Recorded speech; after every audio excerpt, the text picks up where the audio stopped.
Hello বন্ধুরা, আজকে আমি নিয়ে আসলাম সেমাই পিঠার রেসিপি।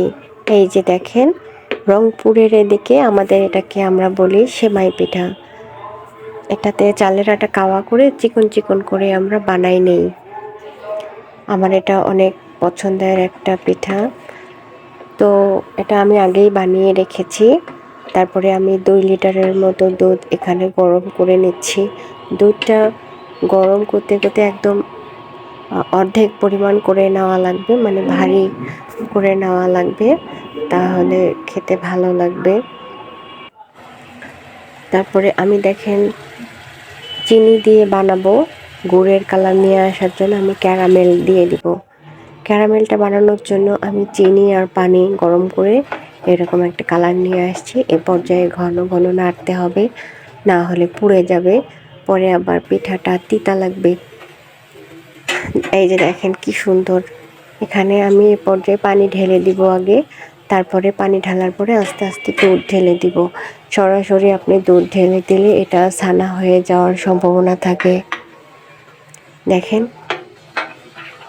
দেখে মনে হচ্ছে একদম দুধ চায়ের কালার আসছে।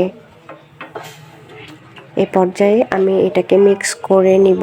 মিক্স করে নেওয়ার পরে ধীরে ধীরে আমি পিঠাগুলা ঢেলে দিব। আমি কিন্তু দুধটা গরম করার সময় চিনি অ্যাড করে নিয়েছি। এখন শুধু পিঠাটা ঢেলে দিব। আপনি মিষ্টি কতটুকু খাবেন সে অনুযায়ী চিনি দিবেন। তারপরে পিঠাটা এখানে দিয়ে আপনি কিছুক্ষণ 10 মিনিটের মতো সিদ্ধ করে নেবেন। পিঠাটা দুধের সাথে দিয়ে সিদ্ধ করে নেবেন।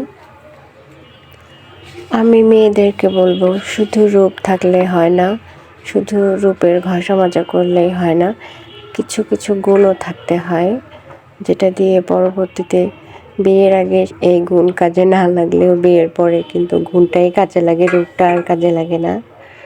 যাই হোক, বিয়ের আগে আপনারা সব শিখে নেবেন।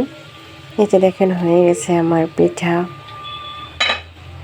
প্রস্তুত হয়ে গেছে। আমি 10 মিনিট ঢাকনা দিয়ে জাল করে নিয়েছি।